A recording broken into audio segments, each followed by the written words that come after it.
A ver, veamos. La introducción de ese capítulo, ¿qué tan importante es el tema demográfico y por qué es tan importante ver el tema demográfico? Razones. La demografía o las cifras demográficas nos van retratando paso a paso, como una especie de película, cómo ha sido la evolución de la población del país. Una evolución que muestra el desarrollo, nacimientos, crecimiento, muerte y sucesión de generaciones de una misma población. Cada generación va teniendo sus oportunidades, cada generación tiene sus oportunidades y pasa. Las oportunidades de las generaciones distintas son las oportunidades del propio país, porque a su vez el aprovechamiento o desperdicio de las oportunidades actuales va a afectar a las generaciones futuras.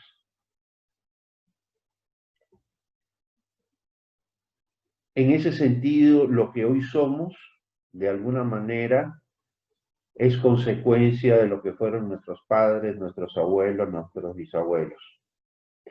Y asimismo, lo que hoy somos repercutirá en nuestros hijos, en nuestros nietos, en nuestros bisnietos. Esto, sin embargo, no es un problema de destino, porque ese futuro lo podemos modificar modificando el presente. En otras palabras, si bien nosotros somos la consecuencia de lo que hicieron nuestros antepasados, nosotros podemos cambiar el presente y por ende podemos modificar el futuro. La trayectoria que ha tenido la población, y por eso es importante ver las cifras y poderlas proyectar, es porque las cifras demográficas, a diferencia de otro tipo de macrocifras, son tremendamente estables en su tendencia. Y son estables en su tendencia por una razón muy simple, porque reflejan un ciclo biológico. El ciclo biológico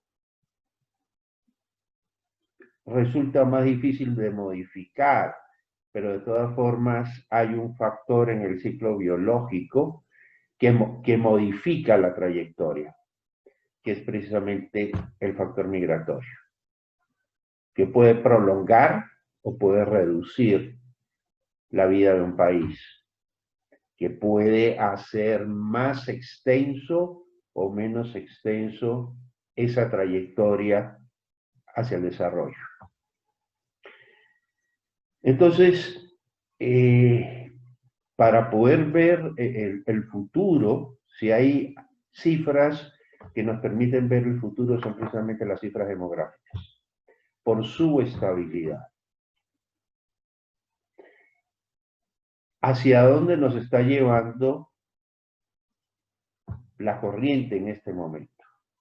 ¿Hacia dónde nos está llevando ese movimiento humano biológico de la sociedad? Es lo que hacemos cuando hacemos las proyecciones. ¿Cuáles han sido las oportunidades que hemos tenido y cuáles han sido las oportunidades que hemos dejado en el camino? Eso no lo podemos modificar, pero sí podemos modificar las oportunidades que tenemos hoy. Y parte del trabajo de la economía, parte de la estrategia del desarrollo es precisamente esa. ¿Cómo modifico mi futuro aprovechando lo que tengo hoy? ¿Cómo modifico mi futuro a partir de este momento? ¿Y cómo puedo modificar ese futuro en términos de acciones de política de Estado, políticas de largo plazo? Entonces, por eso es tan importante ver el tema demográfico. Yo creo que a ustedes, cuando tú fuiste mi alumna, te conté una historia. No la vamos a poner en la tesis, pero sí es importante que tú la tengas en la memoria. ¿Qué es lo que ha pasado con todos nuestros países y en general con todos los países del mundo? Básicamente ha habido una lucha por una hegemonía internacional a partir de la finalización de la Segunda Guerra Mundial. Creo que cuando tú fuiste mi alumno hablamos sobre Potsdam, hablamos sobre la conferencia de Yalta y hablamos sobre eso que fue la división del mundo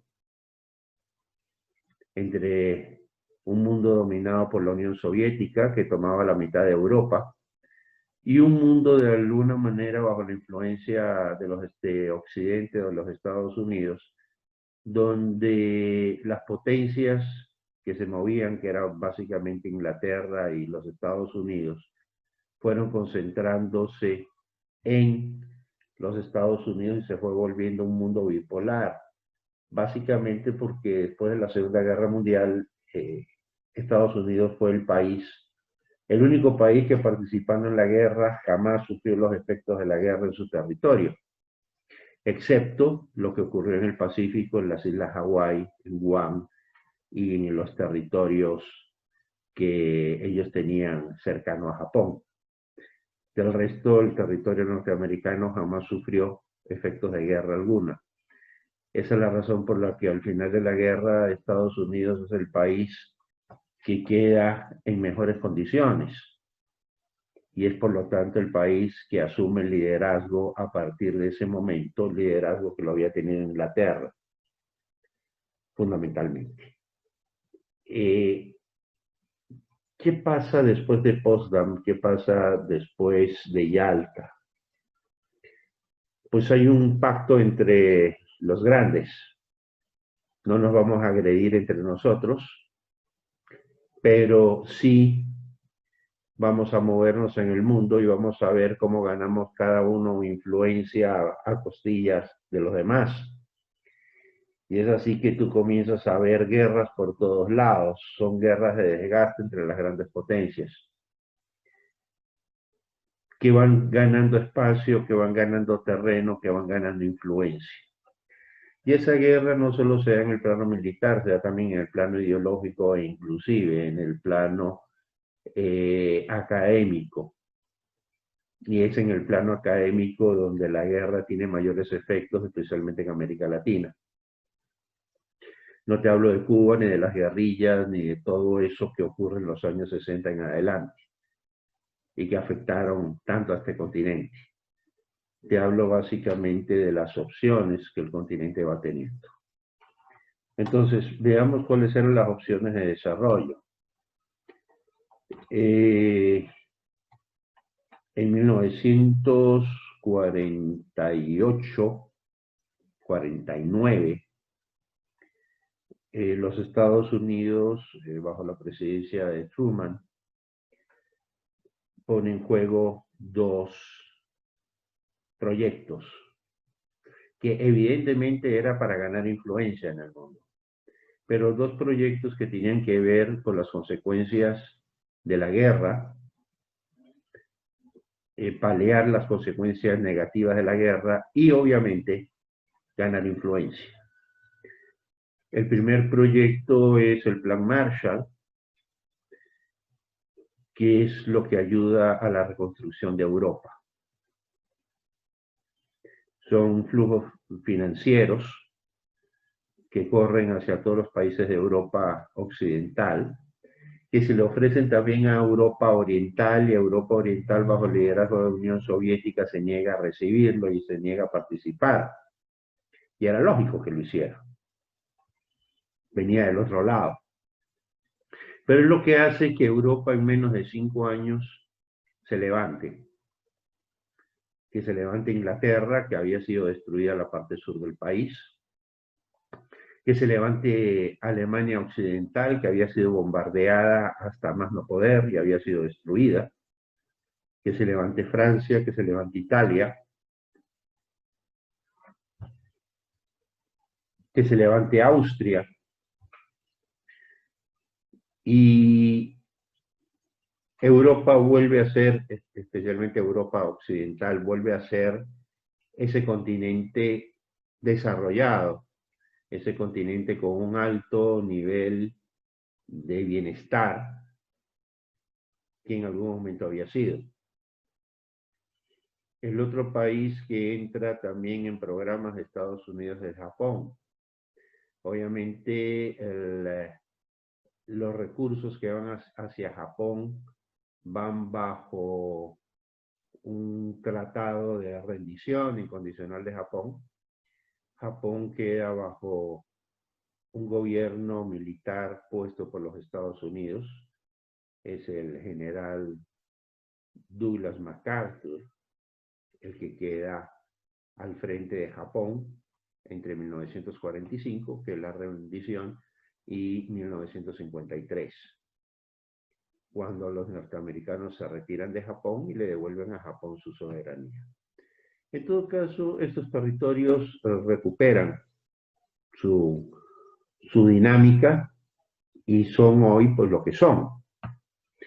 Para América Latina, África y el mundo subdesarrollado, que era de alguna manera el territorio en disputa con la otra potencia, surge lo que se llama el punto 4 del Plan Marshall. Perdón, el punto 4 del presidente Harry Truman. Harry Truman toma posesión el 20 de enero de 1949. En Estados Unidos los presidentes siempre toman posesión el mismo día, 20 de enero. El próximo presidente también se posesiona el 20 de enero. Y en su discurso, por primera vez, en el discurso de toma de posesión presidencial, no solamente que se nombra a los países de menor desarrollo, a los países más pobres, sino que por primera vez en un discurso de posesión de un presidente de Estados Unidos, se dedica todo un apartado a la necesidad de que los países pobres salgan de la pobreza y logren el nivel de desarrollo adecuado. Eso se llama el punto 4, es el punto 4, se le llama punto 4 porque fue el punto 4 del discurso, en el orden del discurso de Truman fue el punto 4, y causó revuelo en el mundo entero. Truman decía que en el mundo no podría haber paz mientras hubiera pobreza, y que era una obligación de los Estados Unidos combatir la pobreza para poder sostener la paz. Eso que dice Truman no es casual. Él sabía que la Unión Soviética estaba penetrando América Latina. Eso de alguna manera había quedado muy claro en la conferencia de Yalta, donde ellos dicen, pues no vamos a pelear entre nosotros, pero nos vamos a estar moviendo en distintos territorios, y los territorios fueron América Latina, África, Asia, Medio Oriente esencialmente. Entonces, se hace un plan parecido al Plan Marshall, con ciertas diferencias. El Plan Marshall llevó la protesta de la Unión Soviética porque Estados Unidos planteó el manejo de fondos directos y no a través de las Naciones Unidas. En el caso del punto 4, dice, bueno, vamos a dejar que las Naciones Unidas intervengan en la distribución de los recursos. Pero de ahí viene la famosa influencia ideológica, académica y todo lo demás, que surge en toda América Latina, donde se dice, bueno, si el punto 4 viene del gobierno de Estados Unidos, seguramente es la CIA la que está detrás. A propósito, la CIA había sido recién formada La CIA nace a finales de los años 40. Y lo que quieren es invadirnos, lo que quieren es colonizarnos, lo que quieren es todo lo que tú has escuchado siempre. Entonces, a diferencia de lo que ocurre en Europa, de lo que ocurre en Japón, donde los recursos que son entregados surgen el efecto esperado en América Latina, son rechazados por los propios países de América Latina. El punto 4 es transformado en época del presidente Kennedy en lo que se llamó la Alianza para el Progreso. Se hicieron algunas cosas bajo la Alianza para el Progreso. Una de ellas fue el primer proceso de reforma agraria que se hacía en el continente. Ecuador lo hizo el año 64, la primera reforma agraria. No es una reforma agraria, no es una reforma agraria que a alguien se le ocurrió en el Ecuador.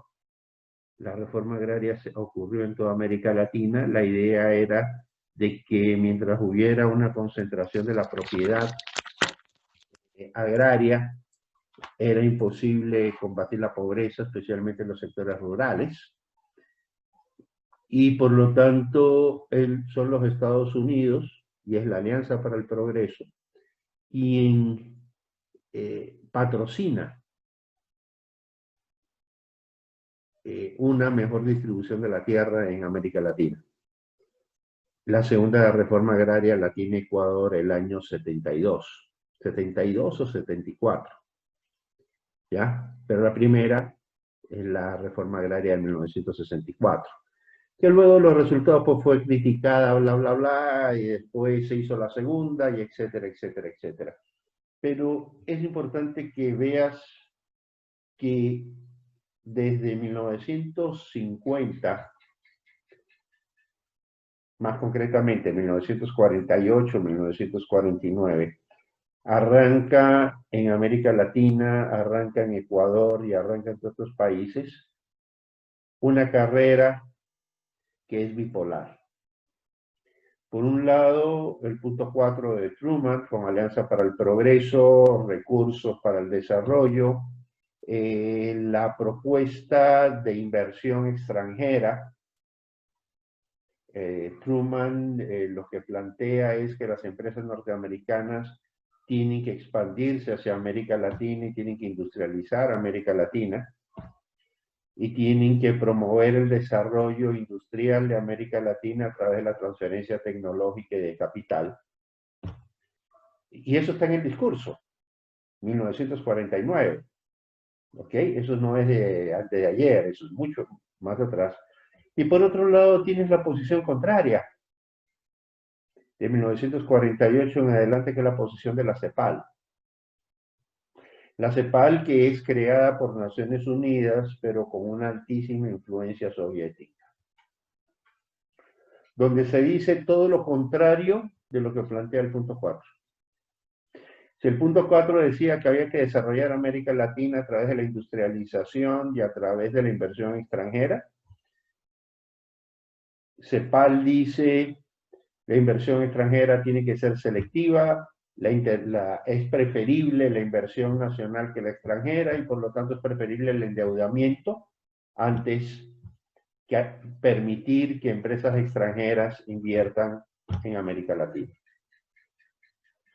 Mientras que el punto 4 decía que el desarrollo podía ser asistido, financiado, como lo fue financiado la reconstrucción europea o la reconstrucción japonesa a través de capitales norteamericanos. La CEPAL empezó a hablarse de la teoría centro-periferia, de la dominación, del centro hacia la periferia, de todo eso que a ti te enseñaron cuando estudiaste. Es decir, lo que tú viste cuando estudiaste es un solo lado de la moneda. El otro lado de la moneda prácticamente queda borrado en nuestra historia, queda estigmatizado.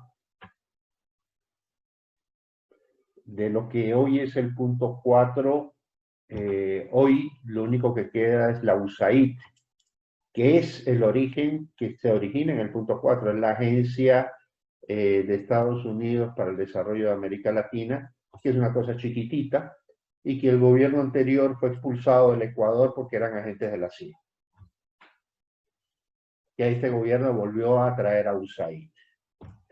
Y entonces USAID pues acaba de donar 2 hospitales de campaña, uno para Guayaquil y uno para Quito, y va a donar otro hospital de campaña, y durante la pandemia donó respiradores, pero no es ese programa ambicioso de 1949 donde se hablaba del desarrollo, de la industrialización, de eliminar la pobreza en el subcontinente, como un requisito fundamental para la paz. Entonces, ¿qué es lo que te dice la trayectoria de 1950 hasta ahora? Prácticamente es un enfrentamiento entre estos países frente a 2 opciones. Y tomamos la opción de CEPAL. Y entonces, en la opción de CEPAL, el gobierno se convierte en el responsable de ayudar a la pobreza. Ya no es la inversión, sino son las acciones del gobierno. Y entonces hablamos del control del gobierno de parte de la economía. Hablamos de usar la política tributaria para compensar, para aliviar la pobreza.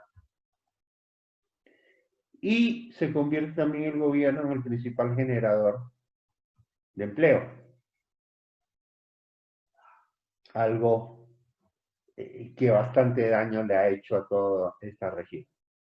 Y mientras esto ocurre, las tasas de desempleo se mantienen altas en todo el continente. Y yo diría que no solamente altas, sino crecientes. ¿Por qué? Porque las oportunidades de empleo van creciendo más lentamente que la población económicamente activa. Ahí tenemos, entonces, por eso es tan importante analizar esa trayectoria y ese cambio en la curva de la población económicamente activa. Entendiendo la población económicamente activa como un recurso productivo, como son los recursos naturales, o como lo es el capital, necesario para producir, pero que no puede producir solo si le faltan los otros recursos productivos que los complementen. Entonces somos países ricos en recursos naturales, somos países millonarios en recursos humanos potenciales, porque tenemos la gente, pero los naturales no los explotamos o los explotamos mal, mientras que los recursos humanos tienen, como las medicinas de botica, una fecha de vencimiento. ¿Ya? Tú comienzas a ser productivo, de acuerdo a las estadísticas, son los 16 años, de acuerdo a la realidad, es un poco más de los 16, más o menos a los 20, pero también dejarás de ser productivo a los 65, 70. Es decir, es un recurso que si no se lo usa, no es que tú puedas guardar el recurso humano para cuando puedas usarlo. No, se vence. Porque tiene un ciclo de vida. Entonces, si nosotros nos hemos mantenido con niveles de desempleo tan altos como los hemos tenido históricamente, nosotros simplemente hemos estado echando a la basura la oportunidad del desarrollo. hemos tenido un recurso productivo abundante que no lo hemos utilizado. Pero además ese recurso abundante que no hemos utilizado también requiere ser potencializado, porque a diferencia de otros recursos, el recurso humano, tú lo puedes potencializar a través de la educación, a través de la especialización, ¿ya? A través de sistemas educativos enfocados hacia el desarrollo y hacia la producción, hacia el crecimiento del PIB. Por eso es que fue importante que tuvieras los casos que te mostré, que vieras los videos. Porque a diferencia de Singapur, a diferencia de Taiwán, a diferencia de Corea, o a diferencia de Japón, o a diferencia de los otros países que tú estuviste viendo, a diferencia de Suiza, donde el recurso humano es potencializado al máximo y la estrategia de educación apunta a eso, a darle la máxima potencia al recurso humano para poderlo utilizar en el proceso de desarrollo. Nosotros, más mal que bien, hemos estado combatiendo el analfabetismo como que fuera la gran cosa, cuando en realidad la meta no debe ser la alfabetización, sino la especialización, donde la alfabetización forma parte del proceso. ¿Me explico? Forma parte del proceso, pero no nos debemos quedar ahí.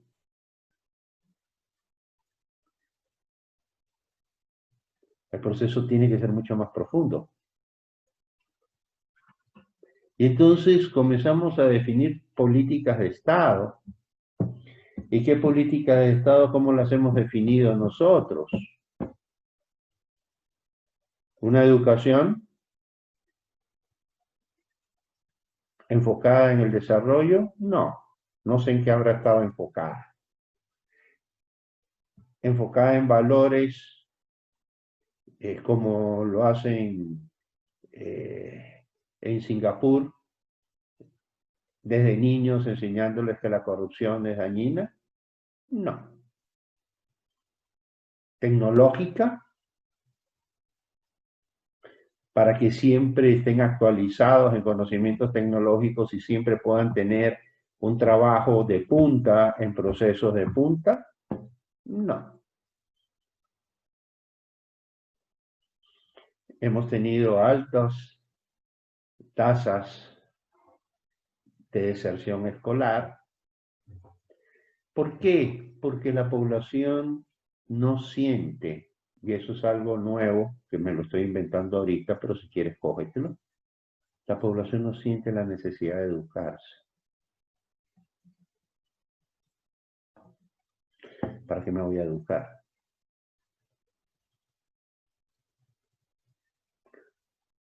Si haciendo algunas cosas puedo ganar más dinero.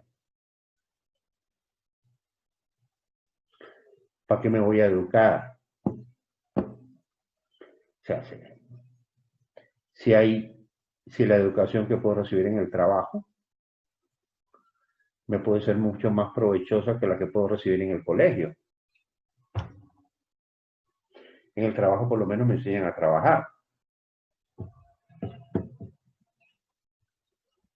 Pero ¿y en el colegio qué me enseñan?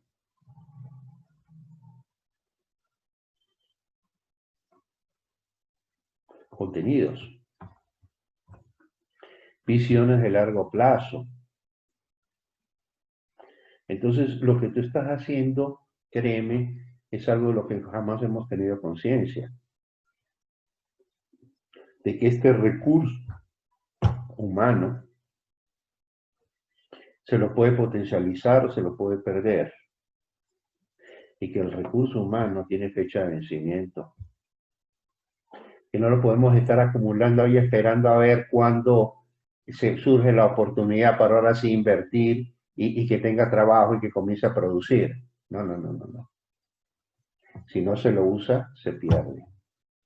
Si lo dejamos en percha como producto de botica y no lo usamos, se pierde, se desperdicia.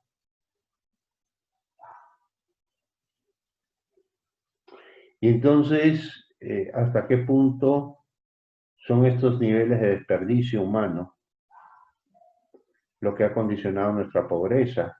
Y la pobreza de ese mismo recurso humano, que son seres humanos.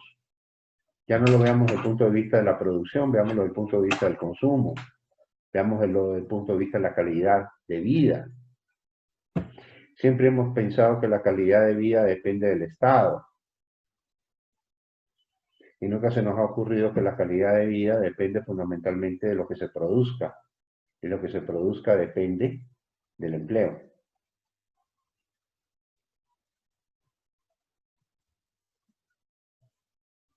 Ya estamos. Entonces, es importante ver,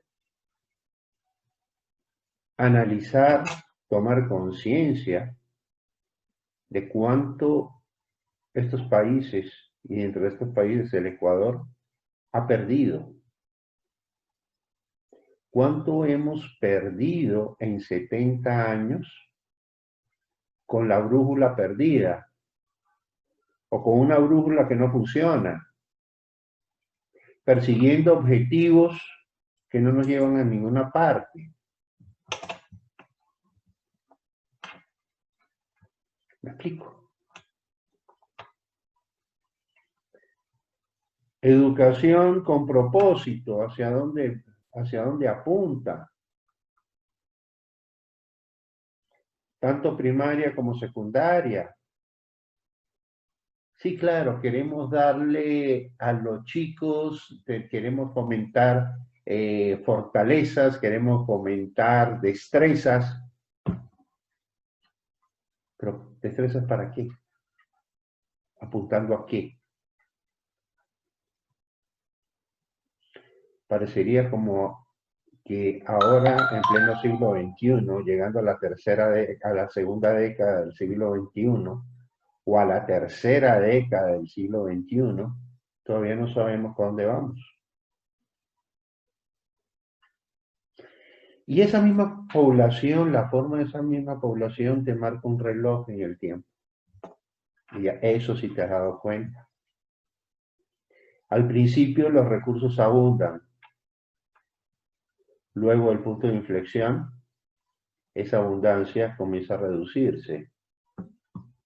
Y llega un momento en que se va a convertir en escasez.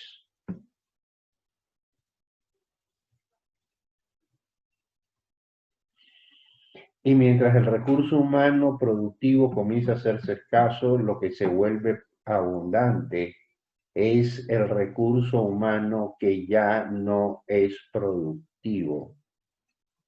Y hemos hecho todo lo necesario para prolongar la vida del ser humano. ¿Para qué? ¿Para qué queremos vivir 100 años si no hay quien no hay quien nos pague una pensión? Porque finalmente la pensión sale del PIB. Y si no hay quien produzca, no habrá quien consuma. Por lo menos hasta los años 70, la esperanza de vida era más corta y el problema era menos evidente. Pero hoy que estamos llegando a una esperanza de vida de 80 años, en un punto donde la población mayor de 65 comienza a superar a la población económicamente activa, y donde por razones de envejecimiento de la población y fuga de vientres, la población infantil comienza a desaparecer, que es la población de reposición, que acuérdate siempre de ese nombre, reposición, porque la población activa hay que reponerla, porque se gasta, porque tiene fecha de vencimiento. Entonces, cuando la persona activa llegó a su fecha de vencimiento, requiere de alguien que se haya formado para reemplazarlo, que debe ser más productivo que él.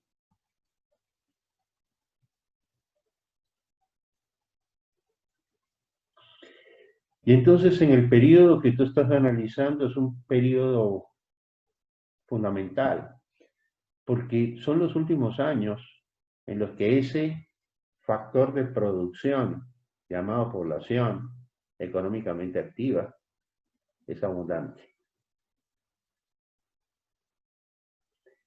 Y por eso es que en la primera lámina que vemos, llegamos al año 2078, 2079, donde esa población ¡pruc!, llegó al tope. Y ahí comienza a escasear. Y lo que se comienza a volver abundante son las necesidades de los viejos.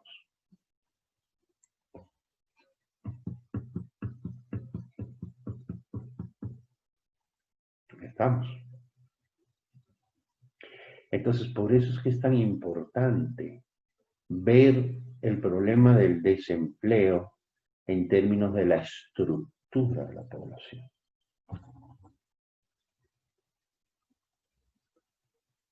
El problema del desempleo no es simplemente que hay un poco de pérdida, hay un 50% de la población adulta que sale a vender mangos a la calle para poder llevar algo de comida a su casa. Eso es triste. Eso es grave. Eso rompe el corazón. Pero ese no es el problema del desempleo. El problema del desempleo es que ese ser humano, si hubiera recibido una educación adecuada, si de niño hubiera sido alimentado, y ahí viene la parte de salud, es importante entenderlo. En el ciclo de vida del ser humano, los primeros 5 años son fundamentales para la formación del cerebro. Por eso mucho de esta generación que ya creció es una generación perdida. Que tú puedes darle toda la educación que quieras darle, no va a avanzar, porque no tiene la inteligencia tuya. Por eso es necesario empezar de cero y desde abajo, con los niños, que en 20 años van a ser adultos. Porque en los primeros 5 años de vida se forma el cerebro y la capacidad intelectual de las personas. Entonces, si tú descuidas la alimentación de los niños, si descuidas la salud de esos niños que mañana van a ser la fuerza de trabajo, los estás condenando a ser pobres. Porque por más educación que quieras darle, por más universidad que quieras pagarle, por más entrenamiento que quieras darle tú a ese adulto que no fue cuidado de niño, que no recibió lo que tenía que haber recibido de niño, que no logró desarrollar su capacidad intelectual, simplemente por desnutrición. Entonces ahora has perdido todo lo invertido en la educación. Hoy, por ejemplo, se está hablando de la señora vicepresidenta, es muy poco conocida, pero me parece muy bien que vaya dando la voz de alarma. La desnutrición infantil en Ecuador es tremenda. Y eso lo vemos como un problema humano nada más, ¿no? Pobrecitos los niños. Los niños tienen derecho a alimentarse. Y lo vemos desde ese punto de vista y no nos damos las consecuencias de eso. Las consecuencias de eso es que estamos perdiendo la generación actual. Porque estos niños que están desnutridos no van a tener las oportunidades productivas que podrían tener y el país no tendrá los elementos productivos necesarios para su desarrollo, para su tecnificación, para su desarrollo económico, tecnológico, científico.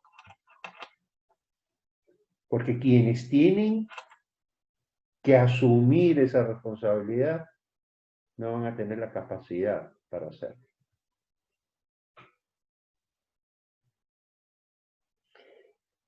Y ahí encaja entonces el tema de salud.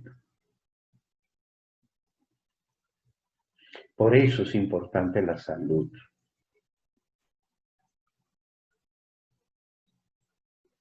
Por eso es importante la salud infantil. Por eso es importante los programas de nutrición infantil. Y programas de nutrición infantil no burocráticos, sino programas de nutrición infantil con objetivo claro a futuro. Yo no puedo permitir que los niños de hoy crezcan desnutridos. ¿Por qué? Porque dentro de 15 años esos niños tienen que ser productivos. Entonces yo no les voy a dar una colación escolar como se lo hace con cualquier cosa simplemente para llenarle la barriga y para que los padres de familia voten por mí. Ni les voy a dar en colación escolar cualquier basura. Yo tengo que darle alimento de calidad, le tengo que dar proteína. Leche, por ejemplo, los 5 primeros años es fundamental en el niño. Ya después de los 5 años, si quieres, quítale la leche. Pero en los primeros 5 años, la leche es fundamental. La proteína es fundamental. En los 5 primeros años se desarrolla más del 80% del cerebro. Ya después, ¿ya para qué? Lo que vas a hacer es engordar.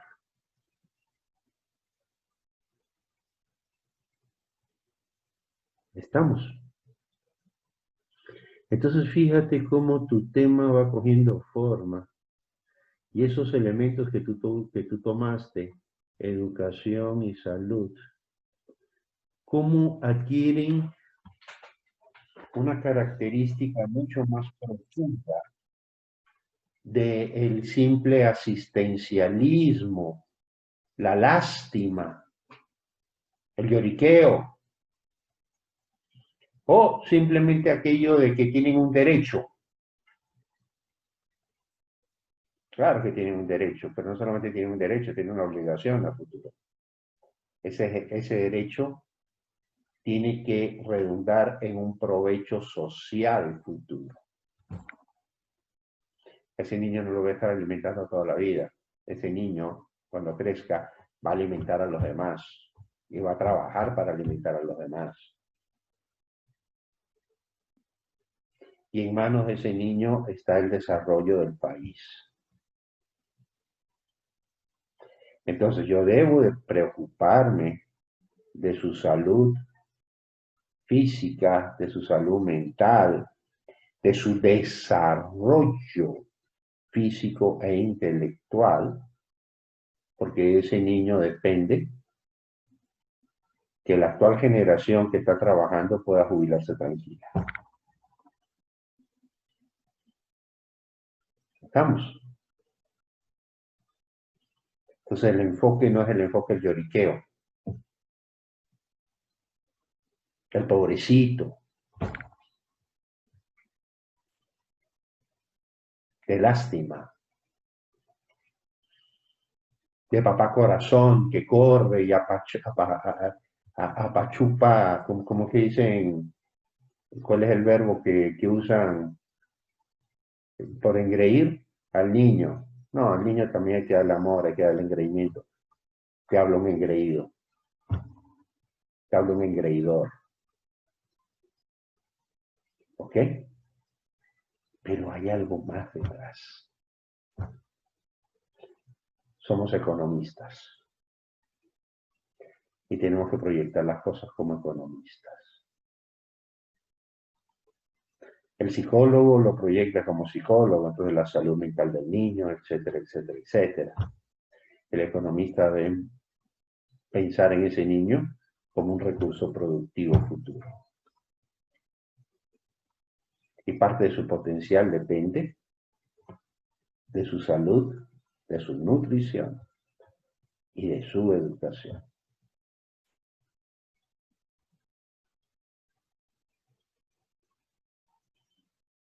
Entonces se vuelve importante el gasto del gobierno en esas líneas. se vuelve importante la tributación de las personas para facilitar y para financiar esas líneas. La tributación entonces se convierte en una inversión de largo plazo y no simplemente en la entrega de dinero para que 4 o 5 pipones vivan bonito. Es mi responsabilidad también las generaciones futuras, porque yo estoy consciente que voy a pasar, que me voy a ir. Y antes de irme, voy a ser un viejo que no puedo producir. Fíjate cómo vamos cambiando entonces la concepción de la tributación. Ya no es un castigo. ¿Te das cuenta? Es una inversión. Pero cuando hablamos de que la tributación es una inversión, tenemos que pensar en un resultado de mediano y largo plazo.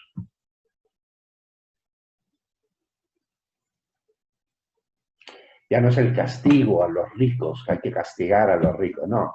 Los ricos van a querer tributar porque necesitan trabajadores en el futuro. Si no, sus empresas van a morir.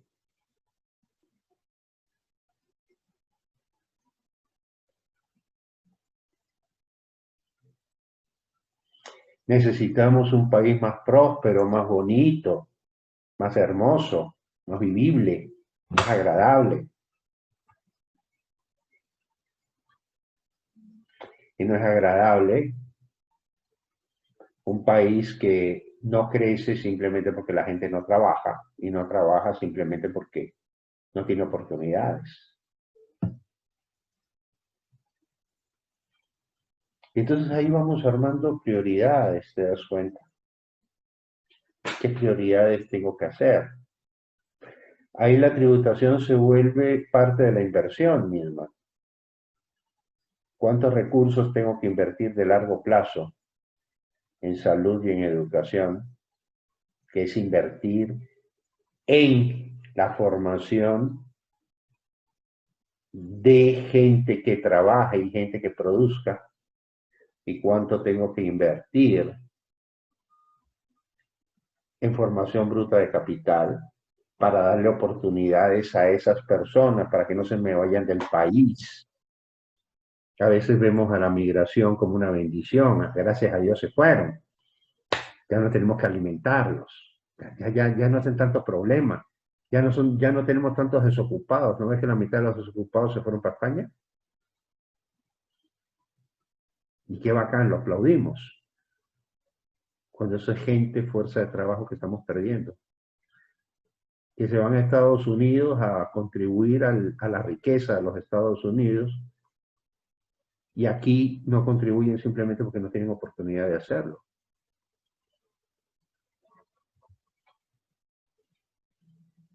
Si te das cuenta, te estoy planteando el mismo problema que todos tus profesores te han planteado, exactamente lo mismo, pero desde una óptica diferente.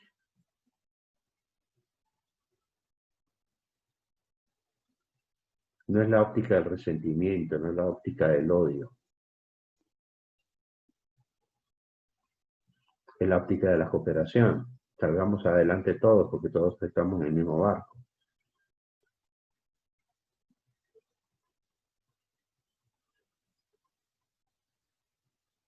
La cooperación es necesaria porque de ella dependemos todos. ¿Me explico? Y entonces entendemos el éxito de algunos países donde la gente paga impuestos muy puntuales y pagan altos impuestos porque ven un provecho en ello.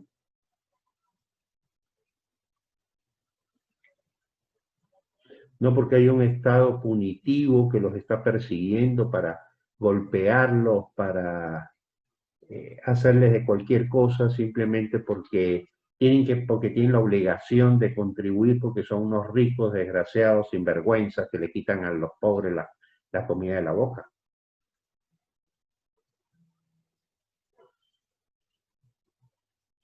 Yo veo el resultado de mis impuestos. Yo veo que la educación es de calidad. Yo veo que se está alimentando a los niños que luego serán productivos. Yo veo que se está invirtiendo en tecnología. Y yo veo además que puedo invertir en formación bruta de capital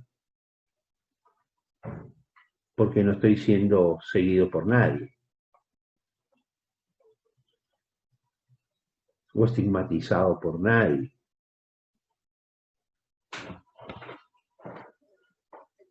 ¿Me explico? Fíjate, son dos caminos que buscan lo mismo.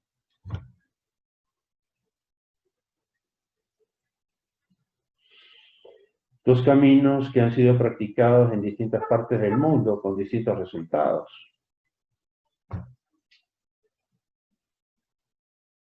El que hemos seguido nosotros va con aquel dicho que los economistas usamos mucho. El infierno, las avenidas que conducen al infierno están pavimentadas de las mejores buenas intenciones y de estupendas ideas.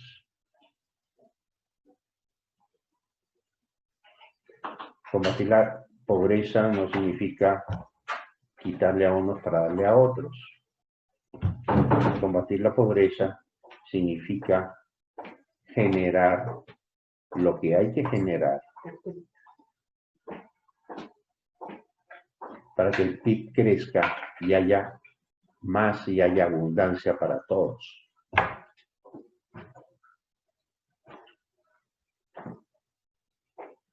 ¿Me explico? Yo sé que esa no es la idea que tú tenías al principio. ¿Ok? Yo sé que esa no es la idea que tú tenías al principio. Pero te voy dando un enfoque distinto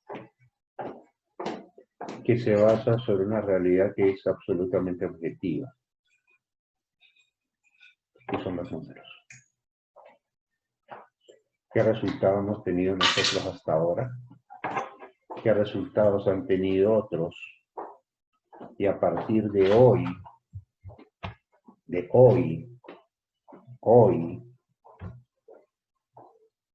16 de diciembre, ¿qué tendremos que hacer para obtener mejores resultados futuros?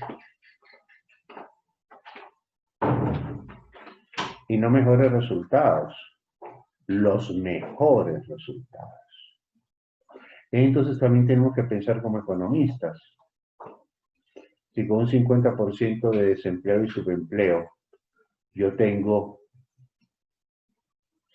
100.000 millones de dólares de PIB, logrando un 100% de empleo, sin variar la productividad, yo debería por lo menos duplicar el PIB.